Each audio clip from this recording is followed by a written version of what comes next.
Muito bom dia a todos! Como vão? Espero que todos estejam muito bem. Olá, meus amigos. Bom dia e uma ótima semana, viu? Quem está chegando, seja muito bem-vindo, seja muito bem-vinda. E nós vamos iniciando agora, juntos aqui, mais um encontro do nosso Estúdio com o Autor do SES. Você já sabe que nós estamos aqui nesses encontros abordando, discutindo as questões referentes ao nosso Manual de Direito Civil, volume único, que eu tenho a enorme alegria de escrever junto com o Nelson Rosenwald, junto com o Felipe Peixoto Braga Neto. E o encontro de hoje é um encontro muito interessante. Nós vamos abordar no nosso encontro de hoje questões relativas à prescrição. Prescrição e fazendo um paralelo necessário com os diferentes tipos de ação. Então, este é o nosso tema do nosso encontro de hoje, desse nosso terceiro encontro do Estúdio com o Autor, falando sobre Manual de Direito Civil. Todos muito bem-vindos. E, olha, sem maiores delongas, vamos começar? Vamos falar sobre prescrição e os diferentes tipos de ação. E para abordar esse tema, eu queria começar fazendo a todos aqui uma espécie de desafio, vamos chamar assim, né? Uma espécie, exortando todos a uma reflexão. Eu queria começar chamando a atenção de todos para um detalhe muito interessante. Quantos e quantos de nós, juristas, simplesmente não odiamos o tema prescrição, né? Quantos de nós simplesmente detestamos esse assunto? E mais, pior até do que detestar, né? Quantos de nós termina por dizer que a prescrição, além de um assunto chato, atrapalhado, mas também terminamos incorrendo, laborando em alguns equívocos. Eu queria começar exortando todos a uma reflexão. Será que, como afirma a grande maioria dos juristas, prescrição é mesmo a perda do direito de ação? Então, quantos colegas que estão aqui comigo agora não afirmam simplesmente que a prescrição é a perda do direito de ação? E aí, ao dizer que a prescrição é a perda do direito de ação, eu queria provocar a todos, exortar a todos uma reflexão. Como a prescrição pode ser a perda do direito de ação se o direito de ação é uma garantia constitucional? Então, o direito de ação, que é uma garantia constitucional, pode ser simplesmente subtraído pelo Código Civil? Pode o Código Civil retirar de alguém o direito de ação?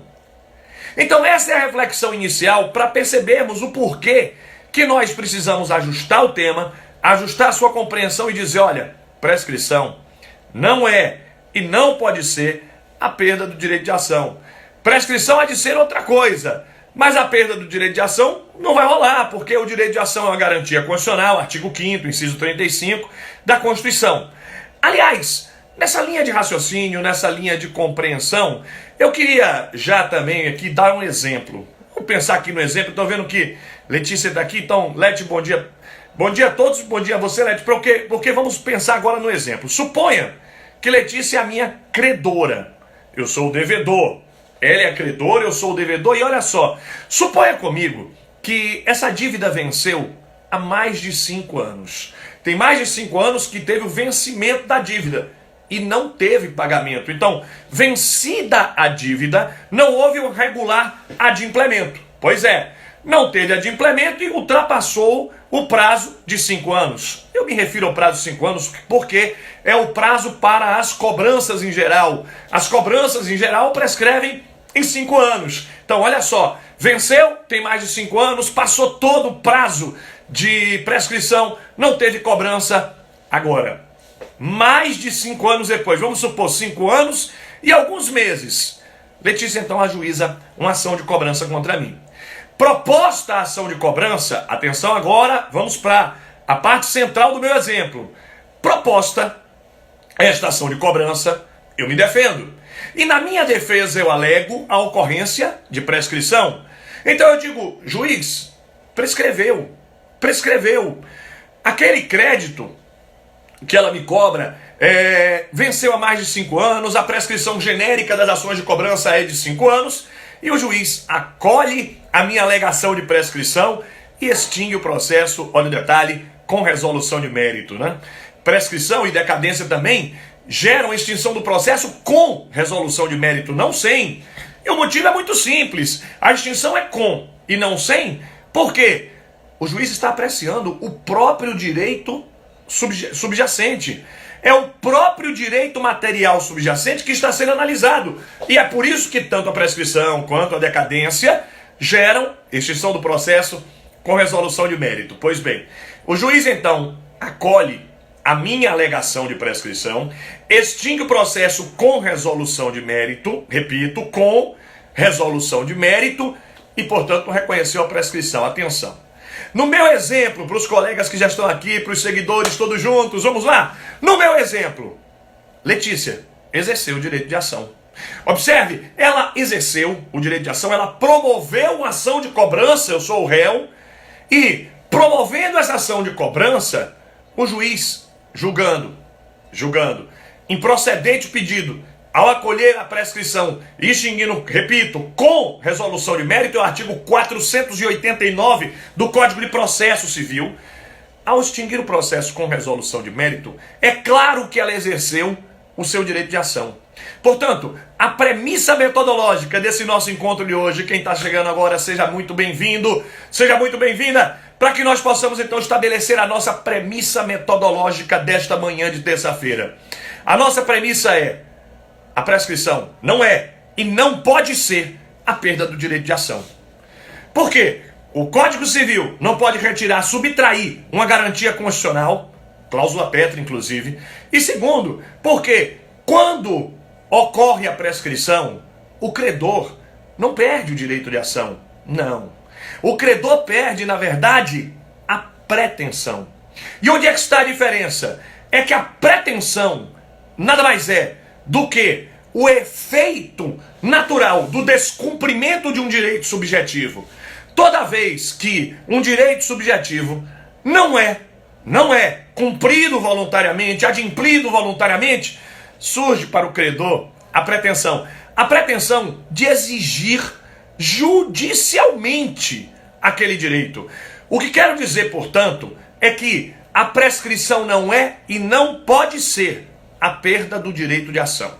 A prescrição é a perda de uma pretensão, nesse sentido, inclusive, o artigo 189, 189 do Código Civil de 2002 corrige essa imperfeição do Código 16. No fundo, o Código 16 foi quem nos conduziu a todos esses debates, essas discussões incorretas, e ficou no imaginário do jurista.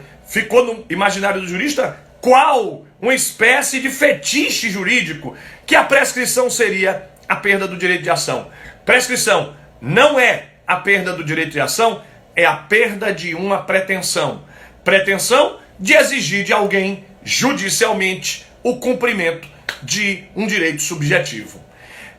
Quem melhor colaborou nesse sentido, quem prestou talvez o texto mais importante da literatura jurídica brasileira sobre o tema, foi um paraibano, lamentavelmente falecido precocemente. E é capaz de muitos colegas aqui, nesse momento, dizerem assim: olha, eu nunca nem ouvi falar dele, Cristiano. Pois é, a grande maioria nem ouviu falar dele porque ele morreu muito cedo, num trágico acidente automobilístico. O nome dele era Agnello Amorim Filho, professor na Universidade da Paraíba. E o Agnello Amorim Filho escreveu um texto que está licitamente de graça na internet. Você está vendo a minha ressalva, né? Licitamente. Então, um texto que você encontra na internet facilmente, e o título do texto é Critério Científico para distinguir prescrição e decadência. Critério científico para distinguir prescrição e decadência. Nesse texto, nesse importante texto, o Agnello Amorim Filho vai chamar a atenção para uma necessária aproximação, uma necessária approach entre prescrição e decadência e os diferentes tipos de ação. O Agnello Amorim Filho chama atenção para o fato de que, para enxergar na prática, né? Nosso encontro de hoje é para falar na prática. Então, para você enxergar na prática, vamos aproximar prescrição e decadência dos diferentes tipos de ação. Ou seja, prescrição e decadência se aproximarão, para nós prospectarmos esse tema, daquela classificação das ações que vem desde o direito romano. É bem verdade que os alemães até lapidaram, apresentaram novas possibilidades, mas o certo é que aquele critério classificatório das ações que vem desde Roma, condenatórias, constitutivas, declaratórias, aquele critério trinário de classificação das ações vai se correlacionar com a prescrição e decadência. Este é o fio condutor. Esta é a proposta feita pelo Agnello Amorim Filho. Então, o que eu quero lhe apresentar agora é, a partir da proposta do Agnello Amorim Filho, chamar a sua atenção para uma premissa. Prescrição não pode ser a perda do direito de ação. Prescrição é a perda de uma pretensão, da pretensão que guarnece direitos subjetivos. Mais do que isso, além da prescrição não ser a perda do direito de ação, mas a perda da pretensão. Por outro lado, também é muito importante chamar a atenção para um outro detalhe aqui. A prescrição se correlaciona com os diferentes tipos de ação. Vamos lá? Existem 3 diferentes tipos de ação e é disso que nós vamos falar agora. Venha comigo, venha. Os 3 diferentes tipos de ação são, primeiro, ações declaratórias. Bom, as ações declaratórias são aquelas que apenas pretendem, apenas desejam ver afirmada a existência ou a inexistência de uma certa situação jurídica.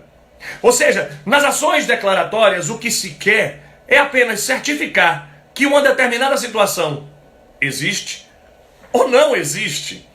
Então, estas ações meramente declaratórias, como que elas pretendem apenas é certificar existência ou inexistência de certas situações, comigo atenção, todas as ações declaratórias não se extinguem. As ações declaratórias, todas, não se submetem a prazos nem de decadência, nem de prescrição. Não há decadência, não há prescrição, porque nas ações declaratórias o que se quer somente é certificar a existência ou não de uma situação. Quer ver? Vai ser fácil. Você vai pensar comigo agora em certas ações que são meramente declaratórias, como, número 1, uso capião. Uso capião é uma ação meramente declaratória, e como toda ação declaratória, não se extingue, não há prescrição, não há decadências. São ações que não se submetem a prazos extintivos. Um outro exemplo também interessante é o exemplo da investigação de paternidade.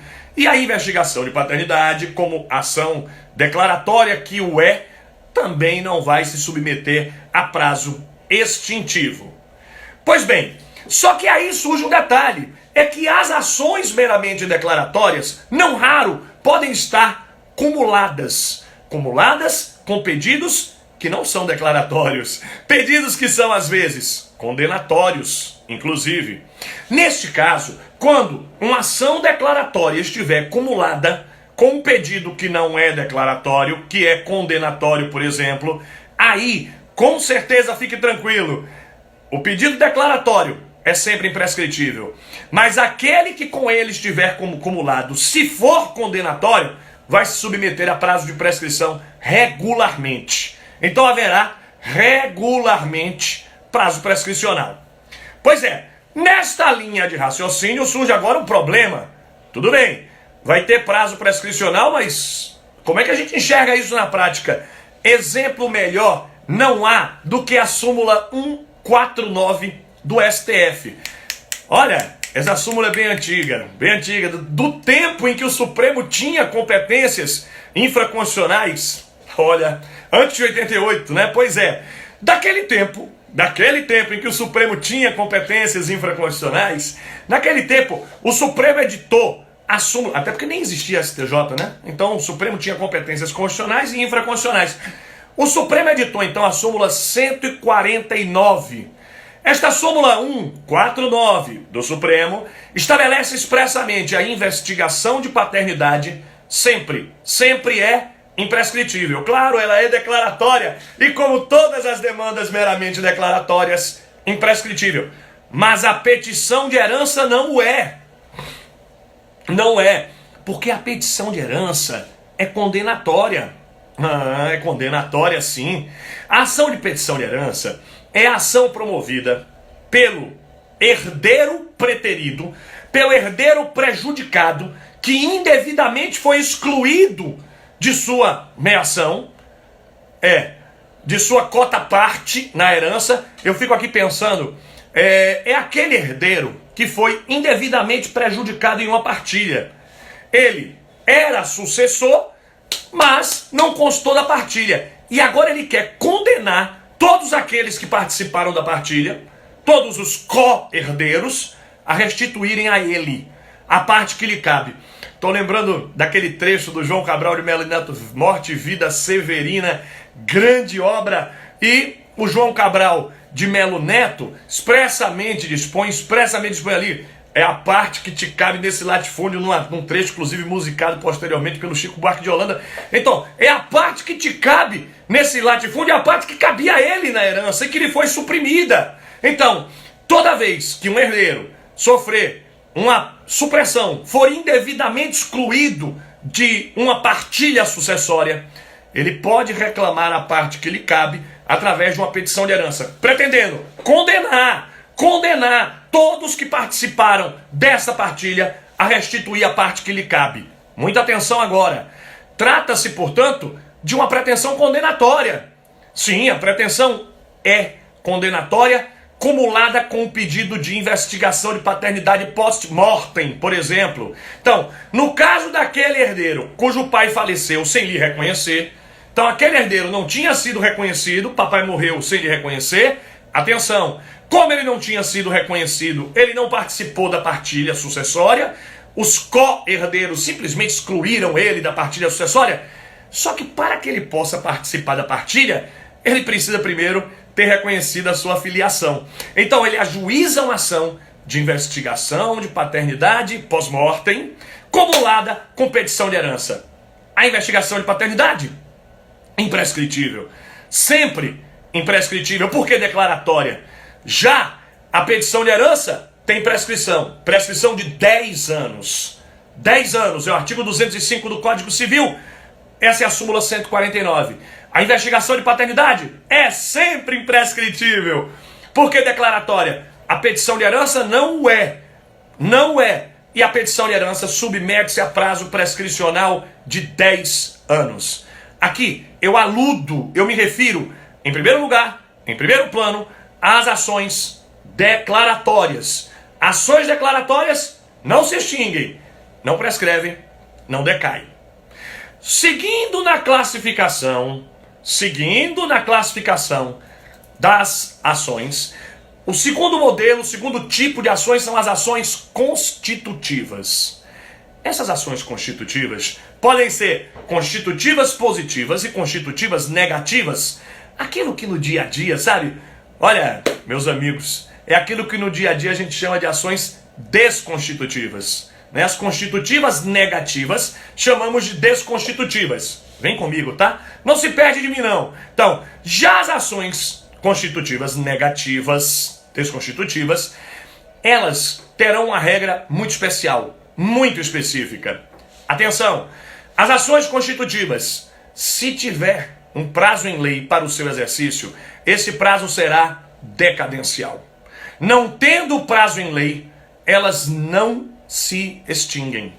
Vou repetir, as ações declaratórias não se extinguem nunca, podem ser propostas a qualquer tempo. Toda ação declaratória apenas quer certificar e, consequentemente, as ações declaratórias não se submetem a prazo extintivo. Já as ações constitutivas, se tiver prazo, é de decadência. Se não tiver, aí elas podem ser propostas a qualquer tempo, porque elas também não terão prazo extintivo. Também não se extinguem. 2 exemplos são elucidativos. Primeiro exemplo, vamos pensar na ação de divórcio? Pois é, vamos pensar juntos. Ação de divórcio é ação constitutiva. Constitutiva, negativa, desconstitutiva. Pois é, a ação de divórcio é uma ação constitutiva, ela pretende desconstituir o vínculo matrimonial, e como ela é uma ação constitutiva negativa, desconstitutiva, e aí ela tem prazo? Não tem. Gente, como é que divórcio vai ter prazo? Já pensou? Tem prazo para você divorciar, então você agora perdeu o prazo do divórcio, você está condenado a ficar com esse estrupício pro resto da vida? Óbvio que não tem sentido. Então, as ações de divórcio são ações constitutivas. Como elas não possuem prazo para o seu ajuizamento, o divórcio pode ser proposto a qualquer tempo enquanto a pessoa for casada. Enquanto casados, é possível a qualquer tempo propor divórcio. No Brasil, inclusive, divórcio não tem prazo e não tem causa. Não se discute a causa do divórcio. Pois bem, é uma ação constitutiva sem prazo, não se extingue, não se extingue. Pois é, agora vamos mudar de exemplo? Mudando de exemplo, eu posso agora prospectar, eu posso exortá-lo a pensar comigo numa ação para desconstituir negócios jurídicos. E acho que todo mundo aqui já passou por isso, né? Quantos de nós, diga aí quem nunca passou, fala assim, eu nunca passei. Mas quantos e quantos de nós já comprou um produto com defeito? Um eletrodoméstico, um produto eletrônico, celular, computador, enfim, geladeira, liquidificador. Então, produtos e eletrodomésticos. Quantas vezes você não comprou um produto que veio com defeito de fábrica? E aí, você vai lá tentar resolver aquele problema. Muito bem. E aí você quer resolver o problema, só que a assistência técnica não lhe dá uma resposta satisfatória. A assistência técnica não resolve. Quando é celular, eles têm uma resposta padrão, né? Entrou água. E foi você que colocou água. Tudo bem, mas eu moro num lugar que não tem praia. Mas não sei, mas você foi na piscina. Mas onde eu moro também não tem. Não interessa, você jogou na água de propósito, tomou banho com o celular. Gente, nesse caso, a assistência técnica não resolveu, você diz, olha, veio com defeito, eu quero agora desfazer o negócio. Eu quero desconstituir esse negócio que eu celebrei com a compra e venda daquele aparelho eletrônico. Muito bem. Então o que você quer é uma desconstituição do negócio, restituindo as partes ao status quo ante. Então o que você quer é uma ação desconstitutiva. Bom, e agora, tem prazo? Tem. Se a relação for de consumo, esses prazos estarão no 26 e 27 do CDC, do Código de Defesa do Consumidor, e esse prazo será de 30 dias, não sendo durável, 90 dias, sendo durável. 30 ou 90 dias, se não durável ou durável, respectivamente. Lembrando que esse prazo começa a fluir, começa a contar da data da resposta da assistência técnica.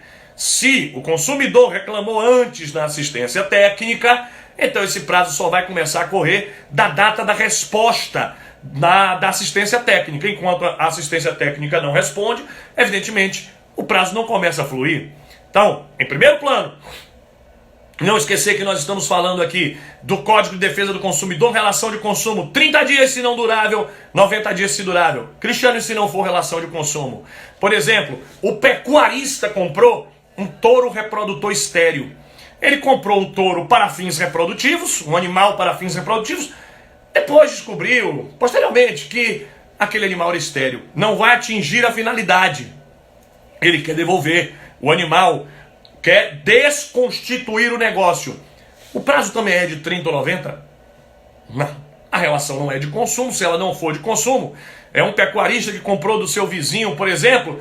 Então, não sendo relação de consumo, os prazos decadenciais para o desfazimento do contrato de compra e venda estarão no artigo 445 do Código Civil. 445. Então, se o vício é visível, é de fácil constatação, o prazo é 1. Se o vício é de difícil constatação, o prazo é outro. E se o vício é sobre animais, já é um terceiro prazo. É um prazo previsto em lei, essa lei não existe. Então, enquanto não existir a lei, aplicam-se os usos e costumes do lugar. E onde não tiver usos e costumes, 180 dias contados da descoberta do vício. 445, parágrafo 2º.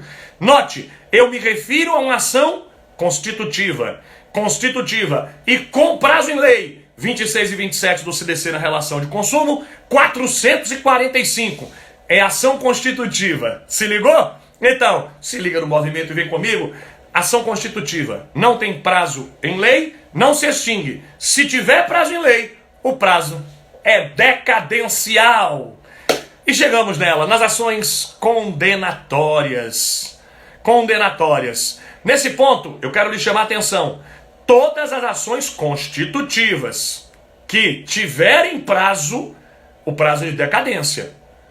As que não tiverem não se extinguem, mas quem tem prazo, decadência. Pois é, aí eu estou lembrando aqui do professor Marlúcio Horácio, muito obrigado pela lembrança. O Marlúcio está lembrando, é o artigo 178 do Código Civil. 178. Esse artigo 178 se refere expressamente a um prazo para desconstituir negócios jurídicos por defeitos, vícios de vontade, por exemplo, erro, dolo, coação. Ali naqueles exemplos dos vícios de vontade, dos vícios de consentimento, falando a linguagem do código, os defeitos do negócio jurídico. Aquele prazo é de 4 anos contados da realização do negócio ordinariamente. Aquele é um prazo de decadência. Como também o é de decadência, o prazo do 1560 para anular o casamento. Aqueles prazos para anulação de casamento também vão ser prazos de decadência, porque a ação é constitutiva. É ação constitutiva. Tem prazo? Só pode ser de decadência. Vamos agora nos aproximando. Vamos agora nos abeirando do ponto alto do nosso encontro de hoje. As ações condenatórias. Todas as ações condenatórias, na linha de raciocínio do Agnello Amorim Filho, todas as ações condenatórias submetem-se a prazo prescricional. Dito de outro modo, é ação condenatória, o prazo é de prescrição. É de prescrição. Então, todas as ações declaratórias não se extinguem. Todas as ações constitutivas com prazo é de decadência. Sem prazo, todas as ações constitutivas com prazo, o prazo é de decadência. Sem prazo, não se extinguem. E as ações condenatórias? Chegamos nelas. Chegamos nelas. As ações condenatórias todas se submetem a prazo prescricional. Então, toda vez que você se deparar, toda vez que você se defrontar com uma ação condenatória, tem prazo de prescrição. Ora, se as ações condenatórias buscam condenar alguém a uma vantagem, a uma situação econômica, meus amigos, muito bom dia a todos, acorde agora. Pois é, acorde, venha comigo, se liga no movimento e você não se perde de mim, viu? Não se perca de mim. Nas ações condenatórias, o que se quer é impor a alguém uma condenação patrimonial, o cumprimento de uma vantagem patrimonial em favor do autor. É exatamente por isso, nessa linha de raciocínio, nessa linha de pensamento, exatamente por isso que todas as ações condenatórias submetem-se a prazo prescricional. Se tem ação condenatória, prazo de prescrição. E por isso que a prescrição diz respeito aos direitos subjetivos patrimoniais apenas. Patrimoniais. Olha, por favor, é uma informação caríssima. Toda prescrição é de interesses econômicos, patrimoniais. Cristiano, mas não tem uma prescrição que não seja de interesse patrimonial nenhuma. Toda prescrição é de interesse patrimonial. Porque só há prescrição das ações condenatórias. Como toda ação condenatória tem prazo prescricional e a condenação é de viés econômico, então nós já podemos concluir que todas as ações condenatórias dizem respeito à prescrição e que a prescrição diz respeito a interesses econômicos patrimoniais. Aqui nós vamos ter vários exemplos. É ação de cobrança, é ação de execução de alimentos, olha aí, é a reparação de danos. Todas elas são ações condenatórias e todas elas submetidas a prazos prescricionais. Portanto, todo titular de direito subjetivo patrimonial precisa exercer sua pretensão dentro do prazo prescricional correspondente. De modo que, se o titular não exercer sua pretensão no prazo prescricional correspondente, prescreve. E a pretensão diz respeito somente aos interesses econômicos, patrimoniais subjacentes. Bom, com isso, se eu acabo de dizer que toda ação condenatória submete-se naturalmente a prazo prescricional, Então olha a conclusão que você chega agora. A regra geral no Brasil é a inadmissibilidade de situações econômicas imprescritíveis. Repito, a regra geral do direito brasileiro. Aliás, nesse ponto nós nos perfilhamos à grande maioria dos países da tradição do civil law, por exemplo, dos países da Europa continental. Toda pretensão econômica, todo direito subjetivo de caráter patrimonial submete-se a prazo prescricional. E as situações jurídicas imprescritíveis são completamente excepcionais. Porque a regra geral é de que interesse econômico submete-se a prazo de prescrição. Pois é, se a imprescritibilidade é excepcional, até porque convenhamos, a prescrição é democrática. A prescrição é democrática na medida em que todo credor precisa exercer sua pretensão no prazo previsto em lei, para que isso não sirva como uma chantagem. Sim, porque, de modo diverso, esse credor poderia cobrar do devedor a qualquer tempo, anos e anos e anos depois. Por isso, todo interesse patrimonial precisa ser exercido no prazo prescricional correspondente e a imprescritibilidade, como regra, não é admitida. Mas nesses últimos anos, e eu agora exorto não só quem faz concurso, olha, concurseiro comigo, e quem trabalha na prática também. Nos últimos anos, o Supremo Tribunal Federal e o STJ, ambos, estabeleceram 3 exceções importantíssimas. Nos últimos anos, nós passamos a ter 3 situações jurídicas econômicas de conteúdo patrimonial imprescritíveis. Ou seja, nós passamos a ter 3 pretensões condenatórias dizendo respeito a situações econômicas que não se submetem à prescrição. Então, quem está comigo agora, por favor, muita atenção. Você não pode esquecer essa informação, ela é caríssima. 3 pretensões condenatórias imprescritíveis, e eu repito, 3 ações condenatórias que não terão prazo prescricional, escapando à regra geral. A primeira, indenização decorrente de tortura. Indenização decorrente de tortura. A indenização decorrente de tortura é imprescritível. Primeira exceção. Reconhecida pelo STJ como imprescritível.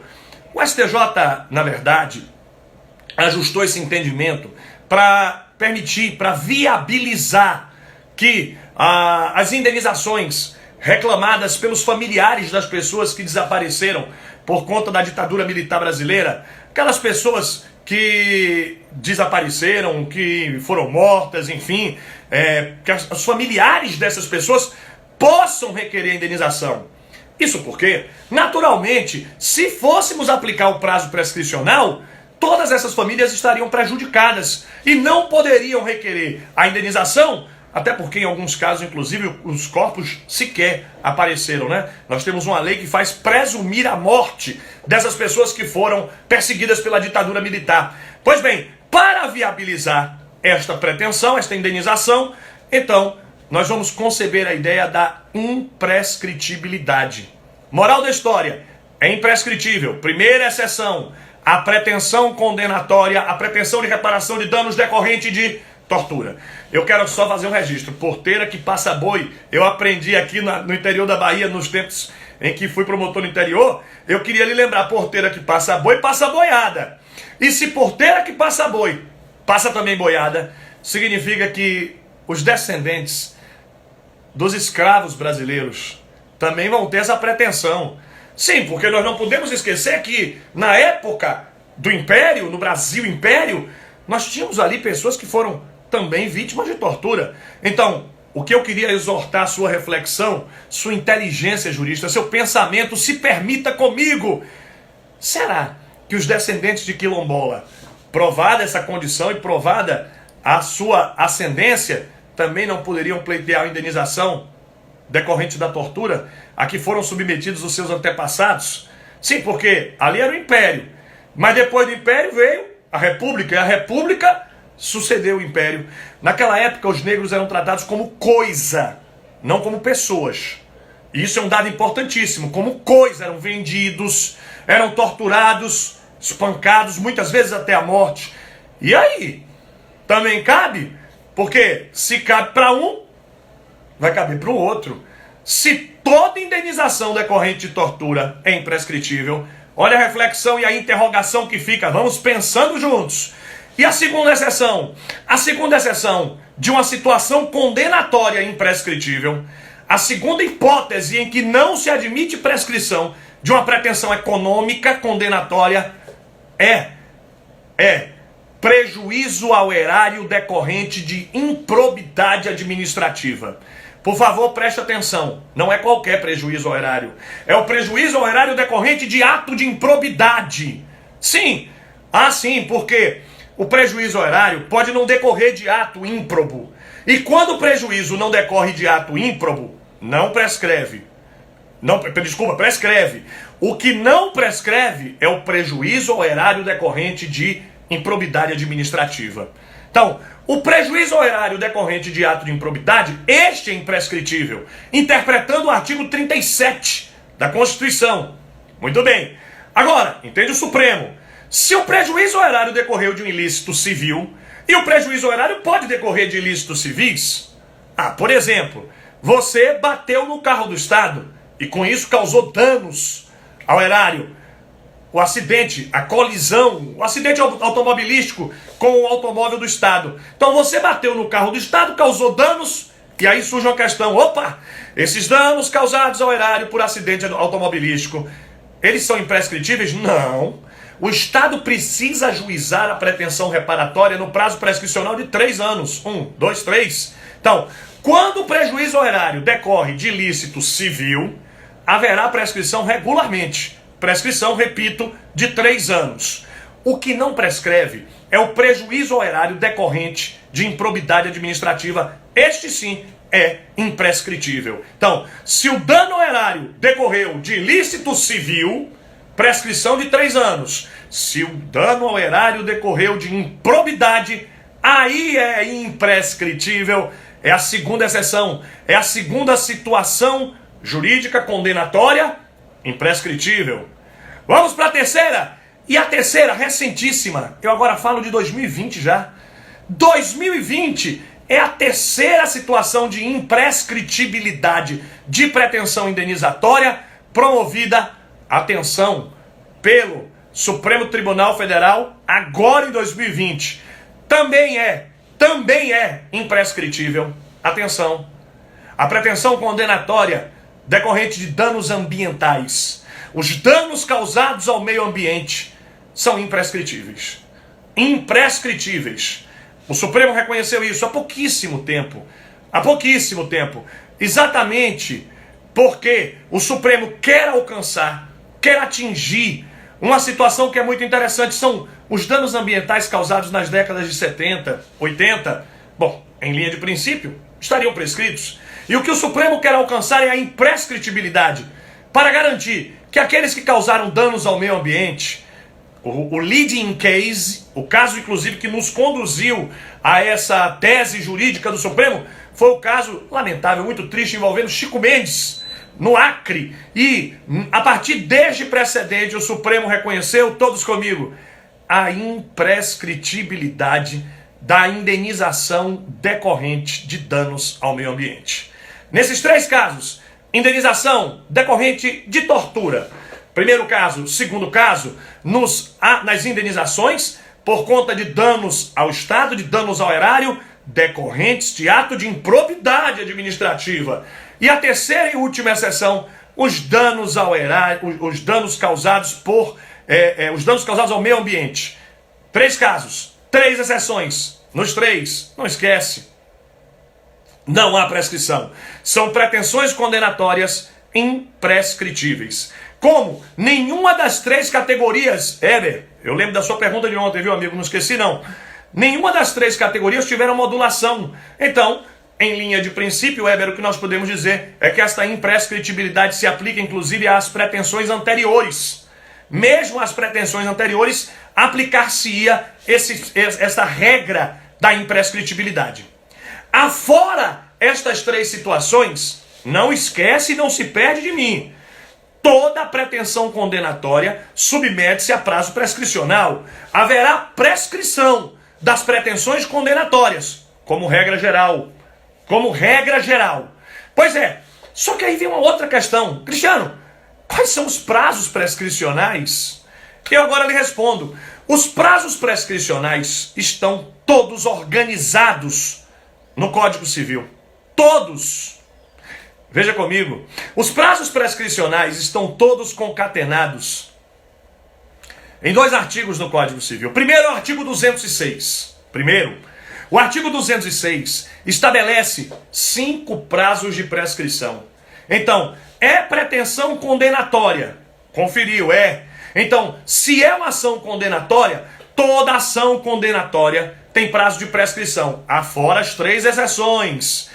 Não se tratando de nenhuma das 3 exceções, é ação condenatória, o prazo é de prescrição. E esse prazo de prescrição você olha no 206. Esse artigo 206, olha, quem faz concurso público, segue comigo agora, segue que eu vou te dar a melhor dica para você levar consigo prescrição para o concurso público. O artigo 206 estabelece 5 prazos, todos de prescrição, lógico. Esses 5 prazos prescricionais são de 1 ano, 2 anos, 3 anos, 4 anos e 5 anos. 1, 2, 3, 4 e 5. 5 prazos prescricionais para as pretensões condenatórias. Eu quero recuperar rapidinho, vou dar um exemplo de cada, tá? Um exemplo de cada, você tá ligado comigo, então venha. 1. Prazo de 1 ano, cobrança de seguro, seguro privado. Cobrança de seguro privado, prazo prescricional de 1 ano. 2 anos, execução de alimentos. O prazo de execução de alimentos é de 2 anos. 3 anos, as pretensões reparatórias em geral, as indenizações, as ações indenizatórias de reparação de danos, são 3 anos, como regra geral. 4 anos, prestação de contas de tutor e curador. As ações de prestação de contas de tutor e curador são ações condenatórias, prazo prescricional de 4 anos. E 5 anos, eu já tinha mencionado mais cedo, as cobranças em geral. As ações de cobrança em geral, prazo prescricional de 5 anos. Repetindo mais uma vez, venha comigo. 1, 2, 3, 4 e 5. São 5 prazos prescricionais. E aí você percebe, toda ação condenatória, como regra, submete-se a prazo de prescrição. E os prazos de prescrição todos no 206. 1, 2, 3, 4 e 5 anos. Cristiano, mas será que o legislador não esqueceu nenhuma pretensão condenatória? Será que ele não esqueceu de nenhuma ação condenatória para atribuir prazo no 206? Claro que ele esqueceu. Claro! E o legislador partiu da premissa de que seria natural esse esquecimento. Ele partiu da premissa de que naturalmente, é necessário ter um prazo geral, ter uma regra geral. Por quê? Porque existirá uma ação condenatória cujo prazo não foi contemplado no 206. Existirá. Naturalmente nós teremos ações condenatórias, pretensões condenatórias, que, lamentavelmente, o legislador deixou de estabelecer um prazo no 206. Então, no artigo 205, um artigo antes, no antecedente, ele estabelece uma regra geral de prescrição. Esta regra geral, uma espécie de cláusula geral mesmo, tá certíssimo? Essa regra geral é 10 anos. Portanto, toda ação condenatória que não tenha prazo específico no 206, prescreve sim, na regra geral do 205, portanto em 10 anos. É o exemplo da petição de herança. É sim, é o exemplo que eu mencionei mais cedo da petição de herança. Também é o exemplo da ação de sonegados. Também é o exemplo sim da ação de sonegados. Porque na ação de sonegados, nós não podemos esquecer o que se quer uma condenação. A ação de sonegados é a ação que é proposta, é promovida pelo interessado para ver reconhecida a condenação daquele que recebeu um bem da herança e não levou ele ao inventário. Aquele interessado que recebeu um bem que pertence ao espólio. Aquele bem é da titularidade do falecido. Então ele deveria ser levado ao inventário. E não foi. Se o bem deixou de ser colacionado, deixou de ser levado ao inventário, então prescreverá no prazo de 10 anos, porque é uma ação condenatória sem prazo prescrito, sem prazo específico. No artigo 206, Eduardo, meu amigo, um abração, querido. Então, estou aqui falando com o professor Eduardo Madruga, um grande jurista, um grande processualista e civilista também, de João Pessoa, na Paraíba. Eduardo, um abraço, querido. Então, aqui nós temos a regra geral de prescrição de 10 anos. Eu quero agora me concentrar com você em 2 detalhes importantíssimos. 2 detalhes. Por favor, agora me dê toda a sua atenção, para que nós possamos juntos atentar para um detalhe importantíssimo. 2 problemas. Primeiro problema, vamos falar agora das ações de indenização. E eu sei que os colegas todos devem estar aqui prontos. Vamos fazer isso juntos? Você comigo nesse momento. Qual é o prazo prescricional da pretensão de reparação de danos? As ações indenizatórias em geral, qual é o prazo prescricional? Será que você lembra? Todo mundo lembra, né? Qual é o prazo prescricional das ações indenizatórias, das pretensões indenizatórias? Eu sei, você vai responder, cadê a resposta? Ainda lembram? O prazo vai ser de 3 anos. Esse é o artigo 206, parágrafo 3º. As pretensões indenizatórias prescrevem em 3 anos. Só que, no ano passado, em 2019, atenção todos comigo, o STJ alterou essa regra. Alterou, e que alteração importante. Eu quero agora lhe dizer que esse prazo das ações indenizatórias foi alterado. Vamos anotar comigo? Decisão da Corte Especial. A gente não está falando de decisão de turma, não, viu? É decisão da Corte Especial. No ERESP, tem um Ezinho na frente. O E é de embargos de divergência. Então, embargos de divergência no RESP. ERESP. Embargos de divergência no RESP. 1.281.594 do Estado de São Paulo. Eu vou repetir.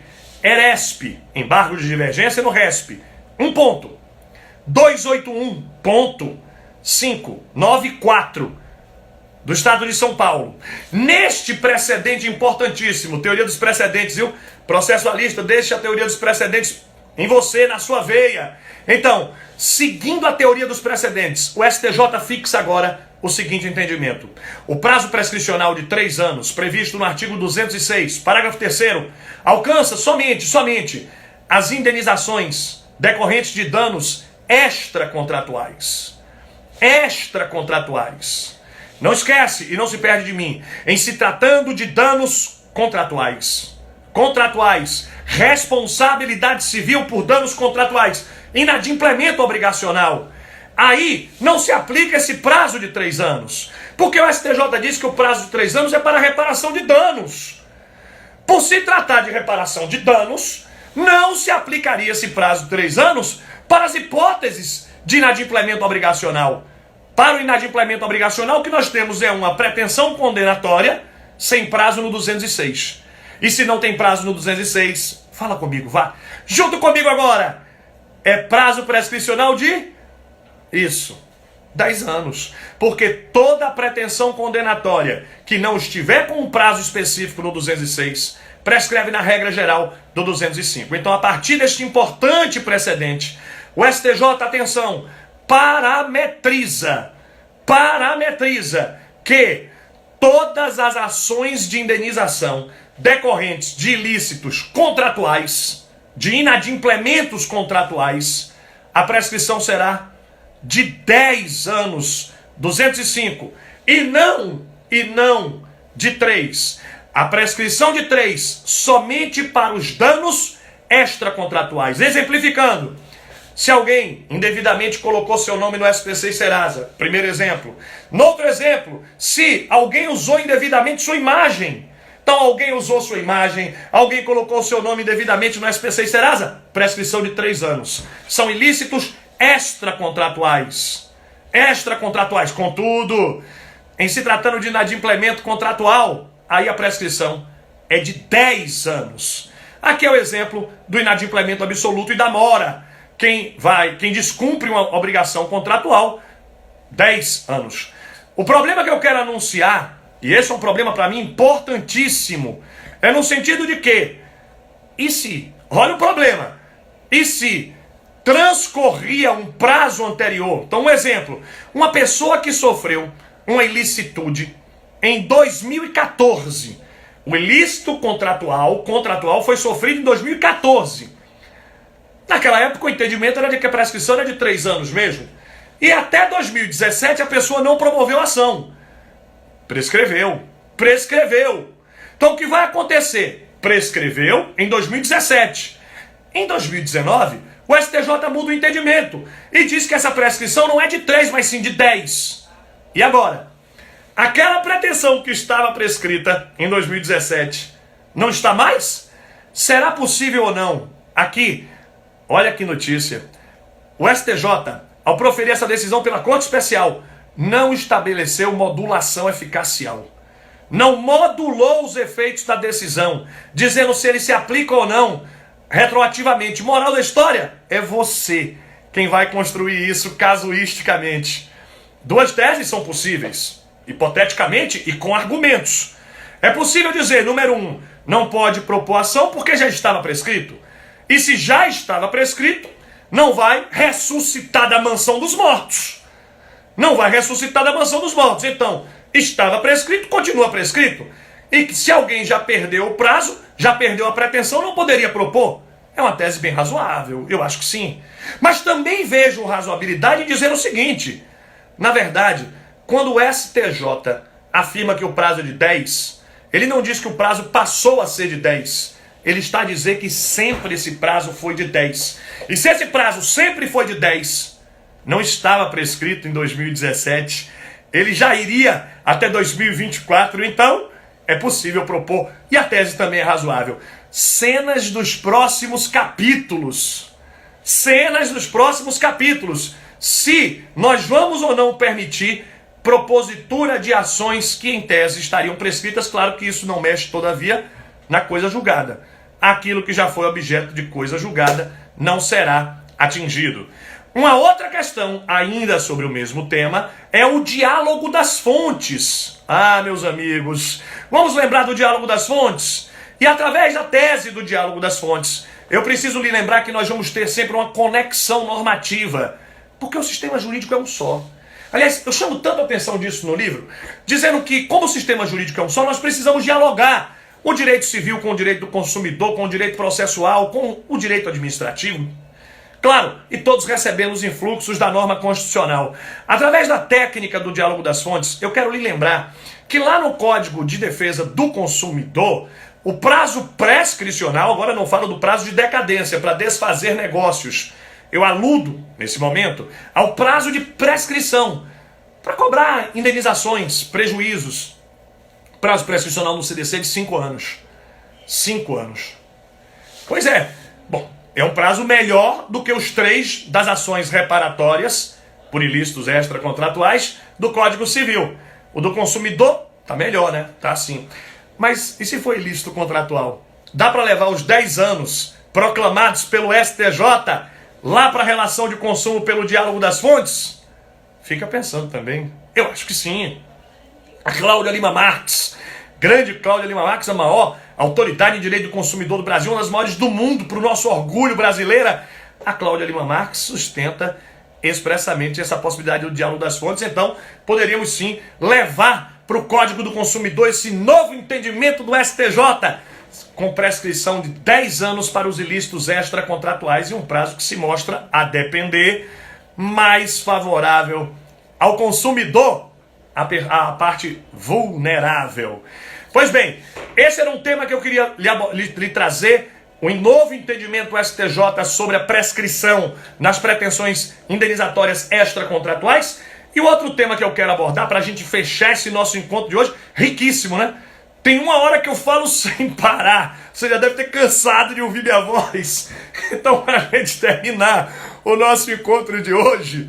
Então, eu quero falar da contagem do prazo prescricional. Eu disse, toda pretensão condenatória tem prazo de prescrição. Então, é ação condenatória a regra geral, tem prescrição. Pois bem, afora os excepcionalíssimos casos de ações indenizatórias imprescritíveis.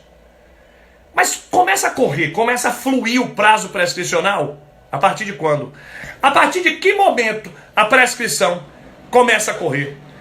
Quem nos informa a respeito é o artigo 189, que diz o seguinte: começa a correr a prescrição a partir da violação do direito. É o que se chama teoria da accionata. Vamos traduzir?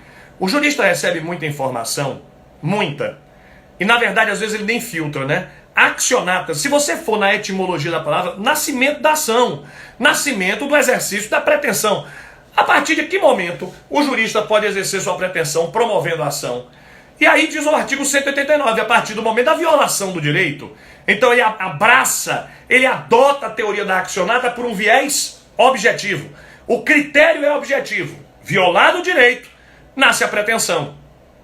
Todavia, nós não podemos esquecer, todavia nós não podemos ignorar que na data da violação, não necessariamente a vítima toma conhecimento.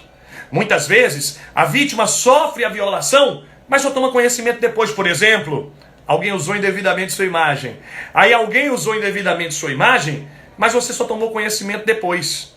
O prazo prescricional já está em curso? Pois é. Essa é a teoria da accionata pelo viés objetivo. Artigo 189. Sim, violado o direito, começa a fluir o prazo prescricional. Mas o próprio STJ vem fazendo enormes concessões à teoria da accionata por um viés subjetivo, dizendo, em alguns casos, esse prazo prescricional não pode começar a correr na data da violação, mas sim na data do conhecimento da violação.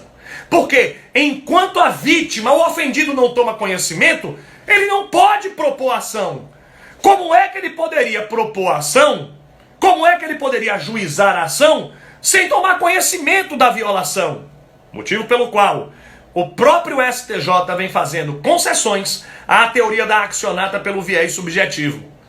Um exemplo aqui é a súmula 229 do STJ. O prazo prescricional para cobrança de seguro, 1 ano. Eu até comentei isso mais cedo, né?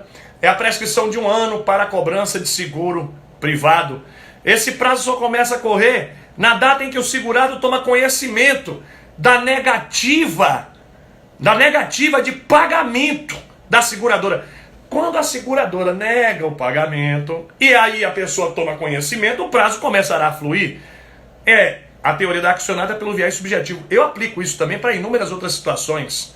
Aplico isso para a questão do inadimplemento contratual. E aí me parece que a cada violação em que a pessoa toma conhecimento, ela deve, e não do fim do contrato.